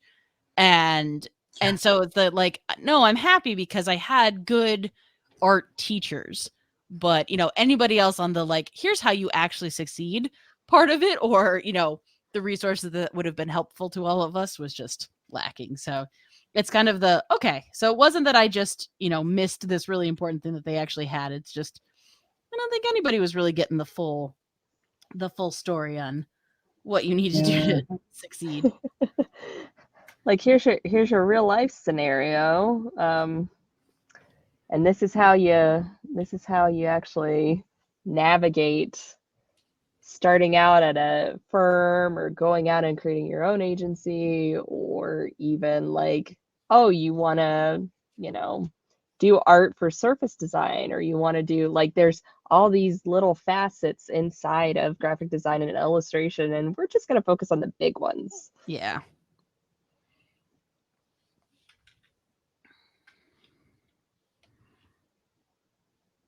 Also, I have never had to mat a project to present it post college. I'm just throwing that out there. Nope, never know. No. The posting stuff on a mat board with a flip over thing, I've never actually had to do that in the real world. Mm-mm. Thank God. I like the feel of Bristol board, but I've never had to use it professionally. Yeah, I was gonna say I use it for commissions that I do at Comic-Con, but never anything like I haven't put a. Let me rephrase that. Because I teach and I teach character design, I have drawn characters in different poses and stuff on a Bristol board, but it was very much where I was like, oh no, I'm doing this specific lesson. And other than that, I was like, I've never had to do character designs on a Bristol board like that. Like they're all digital now. And yeah. But my entire studio is in Discord. That's so cool. Run everything. And there are meetings, the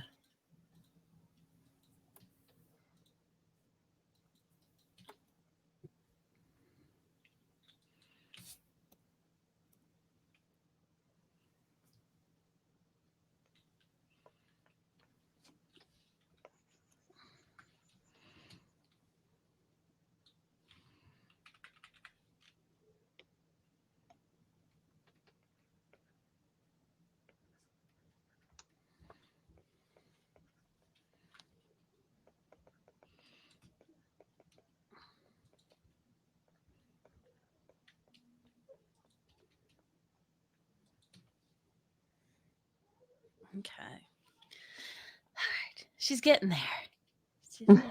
I like her. Well, Idaho, thank you so much. This was so much fun. I'm so happy that it lined up that we had the cards to do. That was such a treat. So yeah, well, hey, if you are good at stopping point, Megan, I'm going to come to you first. I want to do show and tell, and then while we're doing that, do our outros and tell people all the cool places to find you and support you and all that. And let me slide you over so we can see. Oh, yay! I'm bigger. Yeah. So I took notes, obviously, and then you'll be happy to see I actually labeled the couple to show. Look at that. So look at me go and actually know what to click on for once. Woo! So here is my legacy. I have not come up with a name for the artificer yet, but it's brewing. It is brewing in my brain. And then I have the bond. Oh, I love that. I don't feel like I was consistent on that hairstyle, but we'll get her. We'll get her eventually. And then just like I was already sketching this, but I guess it works for the catalyst. Nice. Oh, I love that. That's such a good moment. Oh, that's so cool. I love it so much. Oh, it's so fun. Thank you. So I am Megan. Obviously, you can find me on Instagram at Megan C Creates. It's also my tag for my Etsy shop. And my thing that I'm promoting right now is back here. A+B has a Kickstarter going right now for the 10th anniversary edition. It will have a brand new shiny cover by Power J. And the Kickstarter is going to run until the 20th, I think. So there's still plenty of time to show some support and get a new copy. Yay! Yay! New, fancy new things. Yay! Fancy new things. And there'll be a little bit of new content in the back that was not in the original either. So yeah. We love it. We love it. All right.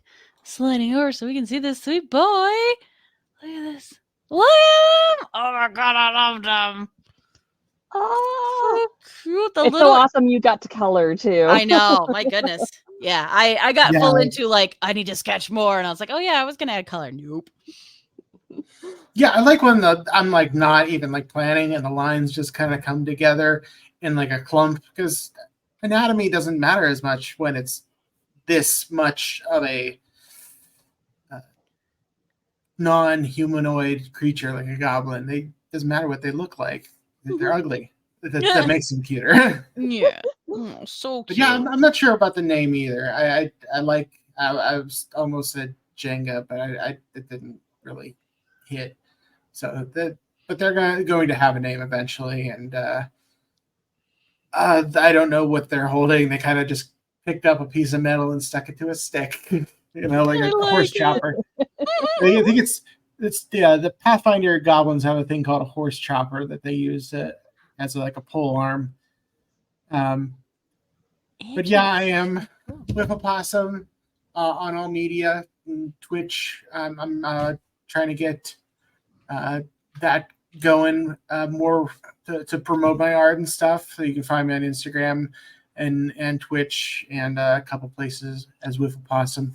And can I post a link in the chat about? Yeah, thank you for putting the Instagram for the pig larp. Yeah, it might block your link, but if you send it to me, I can absolutely post it. Okay, that'd be a better idea anyway. Yeah, Yeah, it's just piglarp.com. I just went and got a domain for it, and that's going to be on April 20th. And that's, I mean, I got a lot of stuff going on with projects and collaborations. So that's all coming up pretty soon. And it's good to hang out with you again. It's been too long. I like these little prompts. Yeah, no, it's so much fun. It's one of those where like there have not been new episodes because I don't enjoy them. It is life gets busy and things get crazy. And like many things, I was like, I had such a wonderful time today and I've missed it so much. So I was like, oh, this is good. It's good to get back and do this. But yeah, I'm so happy everybody joined me. So here, I'll do my little thing. I'm clicking the right thing. There she is. My little troublemaker. Glitter. Blah. Yeah.